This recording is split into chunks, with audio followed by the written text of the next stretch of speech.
ದಿಢೀರ್ ಬದಲಾದವ್ರು ಯಾರು ಅನ್ನೋದನ್ನ ಚಿಕ್ಕಮಗಳೂರು ಜನ ನೋಡ್ತಾ ಇದ್ದಾರೆ. ಕಾಲ ಹೀಗೆ ಇರೋದಿಲ್ಲ.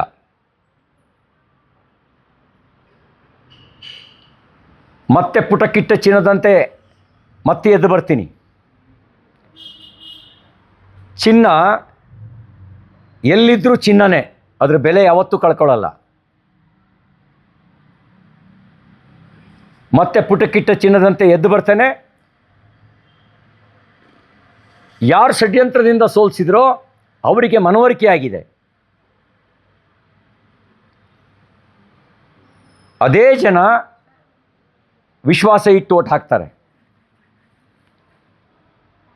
ನಾನು ತಾಂತ್ರಿಕವಾಗಿ ಸೋತಿರಬಹುದು, ಆದರೆ 6 ವಿಧಾನಸಭಾ ಚುನಾವಣೆಯಲ್ಲಿ ಎಷ್ಟು ಓಟ್ ತಗೊಂಡಿದ್ದೀನೋ ಅದೆಲ್ಲದಕ್ಕಿಂತ ಜಾಸ್ತಿ ಓಟ್ನ 2023 ಚುನಾವಣೆಯಲ್ಲಿ ತಗೊಂಡಿದ್ದೀನಿ. ಗೆದ್ದಾಗ 70,000, ಸೋತಾಗ 79,000. ಇವತ್ತು ಮೆರಿತಿರೋರಿಗೆ ಅದು ನೀವು ಭೋಜೇಗೌಡರು ಭಿಕ್ಷೆಯಲ್ಲಿ ಮೆರಿತಾ ಇದ್ದೀರಿ. ಜನತಾದಳದ ಎರವಲು ಮತಗಳಿಂದ ಮೆರಿತಾ ಇದ್ದೀರಿ. ಸಿ.ಟಿ. ರವಿ ರಾಷ್ಟ್ರೀಯ ಪ್ರಧಾನ ಕಾರ್ಯದರ್ಶಿಯಾದ,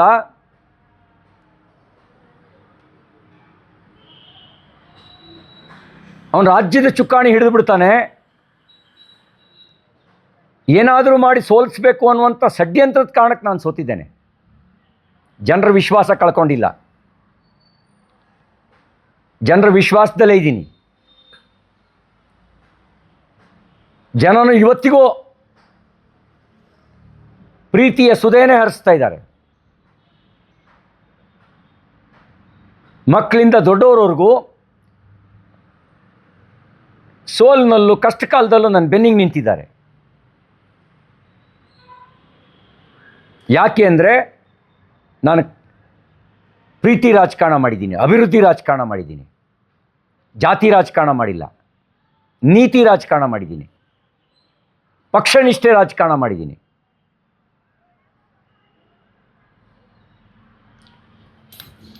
ನನ್ನನ್ನು ನಂಬಿದವರು ಅಡ್ಡದಾರಿ ಹಿಡಿದಾಗಷ್ಟೇ ದೂರ ಇಟ್ಟಿದ್ದೀನಿ. ನನ್ನನ್ನು, ನನ್ನ ಪಕ್ಷ ನಂಬಿದವ್ರನ್ನ ಯಾವತ್ತಿಗೂ ನಡು ನೀರಿನಲ್ಲಿ ಕೈ ಬಿಟ್ಟಿಲ್ಲ. ಯಾರು ದುರಾಸೆಗೊಳಗಾದ ಜನ ಕೆಲವರು ಅಡ್ಡದಾರಿ ಹಿಡಿದ್ರು. ಅಡ್ಡದಾರಿ ಹಿಡಿದಾಗ ಅಂಥ ಅಡ್ಡದಾರಿ ಹಿಡಿದವ್ರನ್ನ ಮಾತ್ರ ದೂರ ಇಟ್ಟಿದ್ದೀನಿ. ನಿಯತ್ತಿನ ದಾರಿ ಹಿಡ್ಕೊಂಡವ್ರನ್ನ, ಕಷ್ಟಪಟ್ಟು ಮೇಲ್ ಬರಬೇಕು ಅಂತ ಬಯಸಿದವರಿಗೆ ಮೆಟ್ಲಾಗಿ ನಿಂತಿದ್ದೀನಿ.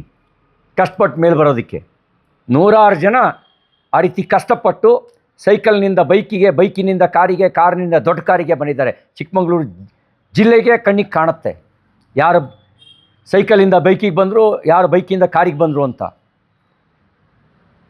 ಕೆಲವರಿಗೆ ದುರಾಸೆ ಜಾಸ್ತಿಯಾಗಿ ಅಡ್ಡದಾರಿ ಹಿಡಿದಾಗ ಮಾತ್ರ ಅಂಥ ಅಡ್ಕಸಬಿಗಳನ್ನು ದೂರ ಇಟ್ಟಿದ್ದೀನಿ. ನಿಯತ್ನವ್ರನ್ನ ಯಾವತ್ತೂ ದೂರ ಇಟ್ಟಿಲ್ಲ. ನಿಯತ್ತಿನ ಜನ ಇವತ್ತಿಗೂ ನನ್ನ ಜೊತೆಗಿದ್ದಾರೆ. ಅಡ್ಕಸಬಿಗಳು ಮಾತ್ರ ಅಡ್ಡದಾರಿ ಹಿಡಿದಿದ್ದಾರೆ.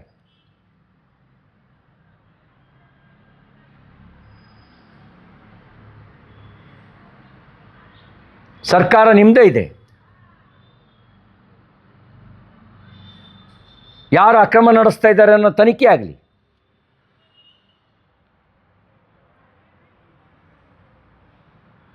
ಆಗ ಯಾರ್ಯಾರ ಹೆಸರಿನಲ್ಲಿ ಬೇನಾಮಿ ಗುತ್ತಿಗೆ ಮಾಡೋರು ಯಾರು, ಯಾರ್ಯಾರ ಹೆಸರಿನಲ್ಲಿ ಬಾರ್ಗಳು ನಡೆಸ್ತಿರೋರು ಯಾರು, ಅಕ್ರಮ ಮದ್ಯ ವ್ಯವಹಾರ ಮಾಡೋರು ಯಾರು, ಎಲ್ಲ ಸತ್ಯ ಹೊರಗೆ ಬರುತ್ತೆ. ಈ ಸತ್ಯಾಸತ್ಯತೆ ತನಿಖೆ ನಡೆಸಿ. ಸರ್ಕಾರ ನಿಮ್ಮದೇ ಇದೆಯಲ್ಲ.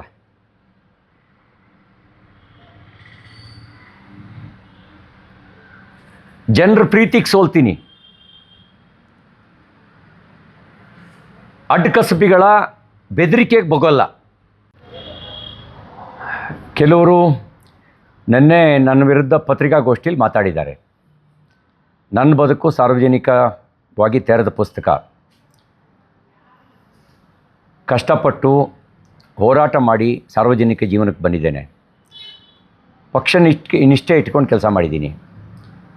ಜನ ವಿಶ್ವಾಸ ಇಟ್ಟು ಗೆಲ್ಲಿಸಿದಾಗ ಜನಪರ ಕಾರ್ಯ ಮಾಡಿದ್ದೇನೆ. ಅದಕ್ಕೆ ನಾನು ಹೇಳಿದ್ದು 5,857 ಕೋಟಿ ರೂಪಾಯಿ ಕಾಮಗಾರಿಯನ್ನು 2018ರಿಂದ 23 ಒಳಗೆ 5 ವರ್ಷದಲ್ಲಿ ಮಂಜೂರು ಮಾಡಿಸಿದ್ದೀನಿ ಅನ್ನುವಂಥ ಅಂಕಿಅಂಶವನ್ನು ಕೊಟ್ಟಿದ್ದೇನೆ. ನನ್ನ ಮೇಲೆ ಆರೋಪ ಮಾಡೋರು ಅವ್ರ ಬದುಕು ಎಷ್ಟು ಸ್ವಚ್ಛವಾಗಿದೆ ಅಂತ ನೋಡ್ಕೋಬೇಕು. ಯಾರು ಆರೋಪ ಮಾಡ್ತಾಯಿದ್ದಾರೋ ಅವರೇನು ಮಾಡ್ತಿದ್ದಾರೆ ಅಂತ ಅವ್ರು ಪ್ರಶ್ನೆ ಮಾಡ್ಕೊಳ್ಳಿ. 2023ರ ವಿಧಾನಸಭಾ ಚುನಾವಣೆಯಲ್ಲಿ ಅಕ್ರಮವಾಗಿ ಮದ್ಯ ಪತ್ತೆ ಆಯ್ತಲ್ಲ, ಯಾರ ಮೇಲೆ ಕೇಸ್ ಹಾಕಲಾಗಿತ್ತು? ಯಾರ ಪರವಾಗಿ ಮದ್ಯ ಸರಬರಾಜು ಆಗ್ತಾಯಿತ್ತು? ಇದನ್ನು ಪ್ರಶ್ನೆ ಮಾಡಲಿ. ನನ್ನ ಬಗ್ಗೆ ಮಾತಾಡೋರು ಅವ್ರ ಪಕ್ಷದ MLA ಬೋಸು ಬೆಂಕಿ ಹಾಕಿ ಸುಡ್ತೀನಿ ಅಂತ ಹೇಳಿದ್ದು ಯಾರಿಗೆ? ಅದು ಸಾರ್ವಜನಿಕವಾಗಿ ಮಾತಾಡೋ ಭಾಷೆನಾ? ಅದು ಮುತ್ಸದ್ದಿತನನಾ? 3 ಪಾರ್ಟಿಯಿಂದ ಕಲ್ತಿದ್ದಿದೇನಾ? ಒಂದು ಪಾರ್ಟಿ ಅಲ್ಲ ಅಂಥೇಳಿ 3 ಪಾರ್ಟಿಯಿಂದ ಕಲ್ತಿದ್ದಿದೇನಾ? ಯಾರಿಗೆ ಬೆಂಕಿ ಹಾಕಿ ಸುಡೋದು? ಯಾರನ್ನು ಸುಡಬೇಕು ಅಂತ ಮಾಡಿದ್ದೀರಿ ಬೆಂಕಿ ಹಾಕಿ? ಈ ಪ್ರಚೋದನೆ ಇಲ್ಲದೇ ಇದ್ದಿದ್ದರೆ ಬಹುಶಃ ಚಿಕ್ಕಮಗಳೂರಿನಲ್ಲಿ ಯಾರೂ ಗಲಾಟೆ ಮಾಡುವ ಯೋಚನೆಯೂ ಮಾಡ್ತಿರಲಿಲ್ಲ. ನಾನು 20 ವರ್ಷ ಶಾಸಕನಾಗಿದ್ದೀನಿ, 2 ಬಾರಿ ಮಂತ್ರಿ ಆಗಿದ್ದೆ. ರಾಜಕೀಯ ಕಾರಣಕ್ಕೆ ಯಾವ ಊರಿನಲ್ಲೂ ನನ್ನ ಕಡೆಯಿಂದ ಗಲಾಟೆ ಆಗೋಕ್ಕೆ ಅವಕಾಶ ಕೊಟ್ಟಿಲ್ಲ. ಯಾವ ಊರಿನಲ್ಲೂ ನನ್ನ ಕಡೆಯಿಂದ ರಾಜಕೀಯ ಕಾರಣಕ್ಕೆ ಗಲಾಟೆ ಆಗಿಲ್ಲ. ರಾಜಕೀಯ ವಿರೋಧಿಗಳನ್ನು ಕೂಡ ನಾನು ಗೌರವದಿಂದ ಕಂಡಿದ್ದೇನೆ. ಇವತ್ತು ನಾನು ವಿಧಾನ ಪರಿಷತ್ತಿನ ಶಾಸಕ. 2022-23ನೇ ಸಾಲಿನಲ್ಲಿ ನಾನೇ ಮಂಜೂರು ಮಾಡಿಸಿದ ಕಾಮಗಾರಿ.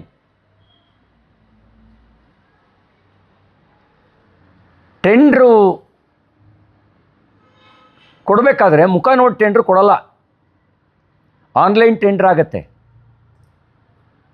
ಯಾರು ಲೋಯೆಸ್ಟ್ ಬಿಡ್ ಮಾಡ್ತಾರೋ, L1 ಆಗ್ತಾರೋ ಅವ್ರಿಗೆ ಟೆಂಡ್ರ್ ಕೊಡ್ತಾರೆ.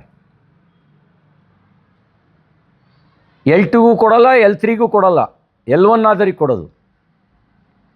ಯಾರು ಬೇಕಾದ್ರೂ ಸ್ಪರ್ಧೆ ಮಾಡ್ಬೋದು, ಯಾರು ಬೇಕಾದ್ರೂ ಕಾಂಪಿಟೇಷನ್ ಮಾಡ್ಬೋದು. ನನಗೂ ಗೊತ್ತಿದೆ. ಬೇನಾಮಿ ಹೆಸರಿನಲ್ಲಿ ಗುತ್ತಿಗೆ ಮಾಡ್ತಿರೋರು ಯಾರು ಗೊತ್ತಿದೆ. ನಗರಸಭೆಯಲ್ಲಿ ಬೇನಾಮಿ ಹೆಸರಿನಲ್ಲಿ ಯಾರ್ಯಾರು ಗುತ್ತಿಗೆ ಮಾಡ್ತಾಯಿದ್ರು ಮತ್ತು ಯಾರು ಮಾಡ್ತಿದ್ದಾರೆ ಅದು ಗೊತ್ತಿದೆ. ಜಾಗರ ಹೋಬಳಿನಲ್ಲಿ ಯಾರು ಬೇನಾಮಿ ಕೆಲಸ ಮಾಡಿದ್ದಾರೆ, ಕಸಬಾ ಹೋಬಳಿನಲ್ಲಿ ಯಾರು ಬೇನಾಮಿ ಕೆಲಸ ಮಾಡಿದ್ದಾರೆ, ನಾನೇ ಮಂಜೂರು ಮಾಡಿಸಿದಂಥ ಹಣ ಲ್ಯಾಂಡ್ ಆರ್ಮಿ KRIDLನಲ್ಲಿ ಇದ್ದಿದ್ದನ್ನು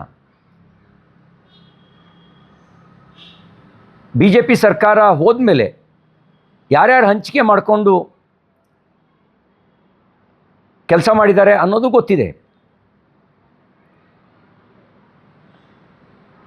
ಇನ್ನೊಬ್ಬರ ಕಡೆಗೆ ಬೆಟ್ ಮಾಡಿಸೋರು ತಾವೇನು ಮಾಡ್ತಿದ್ದೀರಿ ಅಂತಲೂ ಸ್ಪಷ್ಟಪಡಿಸಿ.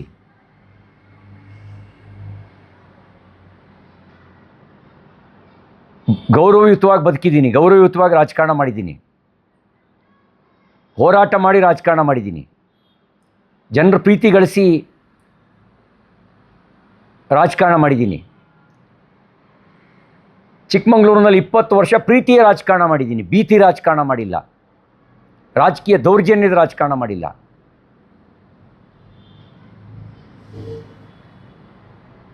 ನಾನು ಕಾಮಗಾರಿ ವೀಕ್ಷಣೆಗೆ ಹೋದಾಗ ಕಾಂಗ್ರೆಸ್ ಕಾರ್ಯಕರ್ತರು ಗುಂಡಾಗಳ ರೀತಿಯಲ್ಲಿ ಅಡ್ಡ ಹಾಕಿದ್ರಲ್ಲ, ಈ ಗುಂಡಾಗಳನ್ನು ಸಮರ್ಥನೆ ಮಾಡ್ತೀರಾ ನೀವು? ಕಾನೂನು ಪ್ರಕಾರ ಇದು ಅಪರಾಧ ಹೌದೋ ಅಲ್ವೋ? ಈ ಗುಂಡಾಗಳನ್ನು ಸಮರ್ಥನೆ ಮಾಡಿ ಹೇಳಿಕೆ ಕೊಡ್ತೀರಾ? ಈ ಗುಂಡಾ ವರ್ತನೆಗೆ ಪ್ರಚೋದನೆ ಯಾರು? ಬೋ ಮಗನೇ, ಸೂ ಮಗನೇ, ಬೆಂಕಿ ಹಾಕಿ ಸುಡ್ತೀನಿ ಅನ್ನೋರು ತಾನೇ ಪ್ರಚೋದನೆ ಕೊಟ್ಟಿದ್ದು. ಈ ಥರದ ಅಧಿಕಾರದ ಮದ ಭಾಳ ಕಾಲ ಉಳಿಯಲ್ಲ. ಅಧಿಕಾರದ ಮದದಲ್ಲಿ ಮೆರೆದವರು ಭಾಳ ಕಾಲ ಉಳಿದಿಲ್ಲ.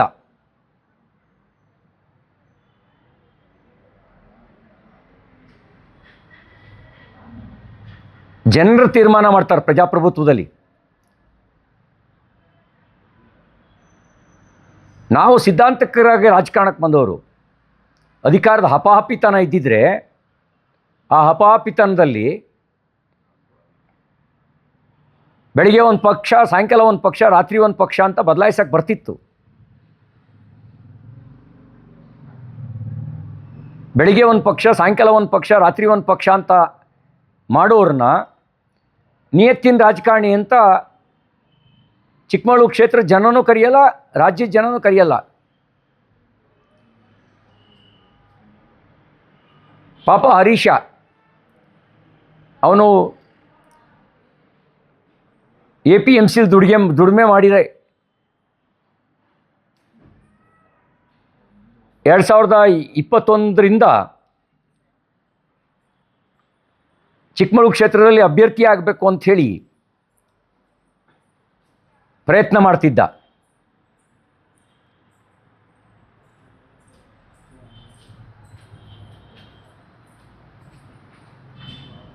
ಮೂಲ ಕಾಂಗ್ರೆಸ್ಸಿಗರು ಹುತ್ತ ಕಟ್ಟಿದವರು ಗೆದ್ದಲು ಹುಳುಗಳ ಥರ ಹಾವು ಹೋಗಿ ಹುತ್ತಕ್ಕೆ ಸೇರಿಕೊಂಡು ಗೆದ್ದಲನ್ನೆಲ್ಲ ತಿಂದುಬಿಡ್ತು. ಚಿಕ್ಕಮಗಳೂರಲ್ಲೂ ಇದೇ ಆಗ್ತಿರೋದು. ಹುತ್ತ ಕಟ್ಟಿದ ಗೆದ್ದಲು ಹುಳುಗಳು ಆ ಹುತ್ತದೊಳಗೆ ಹಾವು ಬಂದು ಸೇರ್ಕೊಂಡು ಗೆದ್ದಲು ತಿಂತಾ ಇದೆ. ಎಲ್ಲದಕ್ಕೂ ಒಂದು ಕಾಲ ಇರುತ್ತೆ.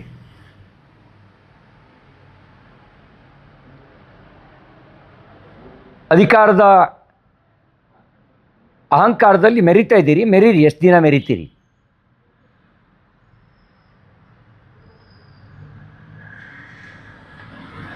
ನಾನಂತೂ ಅಧಿಕಾರದ ಅಹಂಕಾರದಲ್ಲಿ ಮೆರೆದಿಲ್ಲ. ನನ್ನ ಮನೆ ಮುಂದಕ್ಕೆ MLA ಅಂತ ಬೋರ್ಡು ಹಾಕಲಿಲ್ಲ. ನಮ್ಮ ವಾಹನಗಳಿಗೂ MLA ಅಂತ ಬೋರ್ಡ್ ಇವತ್ತಿನವರೆಗೂ ಹಾಕಲಿಲ್ಲ. ನಾನು MLA ಅಂತ ಅಂದ್ಕೊಂಡು ಮಾಡಬಾರ್ದನ್ನು ಮಾಡಲಿಲ್ಲ. ಮಾಡಬಾರ್ದವ್ರನ್ನ ಮಾಡಿದವರು ಆರೋಪ ಮಾಡ್ತಾ ಇದ್ದಾರೆ. ಸರ್ಕಾರ ನಿಮ್ಮದೇ ಇದೆ.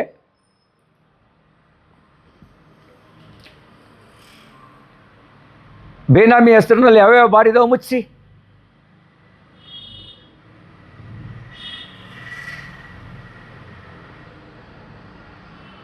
ಬಾರ್ನು ಮುಚ್ಚಿ, ಬಾರ್ ಮುಚ್ಚಕ್ಕೆ ಮುಂಚೆ ಆ ಬಾರ್ಗಳಿಂದ ಮಾಮೂಲಿ ವಸೂಲಿ ಮಾಡ್ತಾ ಇದ್ದೀರಲ್ಲ, ಅದನ್ನು ನಿಲ್ಲಿಸಿ. ಪ್ರತಿಯೊಂದು ಬ್ರಾಂಡಿ ಶಾಪ್ನವನು, ಪ್ರತಿಯೊಂದು ಬಾರ್ನವನು ತಿಂಗಳಿಗಿಷ್ಟು ಕೊಡಬೇಕು ಅಂಥೇಳಿ ಮಾಮೂಲಿ ವಸೂಲಿ ಮಾಡಿ ಆ ಮಾಮೂಲಿ ಹಣದಲ್ಲಿ ರಾಜಕಾರಣ ಮಾಡುವಂಥ ದುಸ್ಥಿತಿ ನನ್ನ ಜೀವನದಲ್ಲಿ ಬರಲಿಲ್ಲ.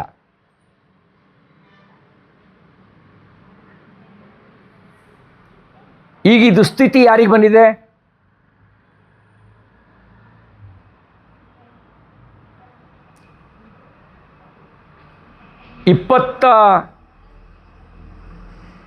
ಎರಡು ವರ್ಷ ಶಾಸಕನಾಗಿವೆ ನನ್ನ ವ್ಯಕ್ತಿತ್ವವೂ ಬದಲಾಗಿಲ್ಲ, ನನ್ನ ನಿಷ್ಠೆಯೂ ಬದಲಾಗಿಲ್ಲ, ನನ್ನ ತೂಕನೂ ಬದಲಾಗಿಲ್ಲ. ಮತ್ತು ನನ್ನ ಆದಾಯ, ನನ್ನ ಆಸ್ತಿ, ಅದನ್ನು ಪ್ರತಿ ವರ್ಷ ಲೋಕಾಯುಕ್ತಕ್ಕೂ ಕೊಡ್ತಾ ಇದ್ದೀನಿ ನಾನು. ಇನ್ಕಮ್ ಟ್ಯಾಕ್ಸ್ ಡಿಪಾರ್ಟ್ಮೆಂಟಿಗೂ ಕೊಡ್ತೀನಿ ನನ್ನ ಆದಾಯದ ಮೂಲ ಏನು ಅಂತ. ಲೋಕಾಯುಕ್ತಕ್ಕೂ ಕೊಡ್ತೇನೆ.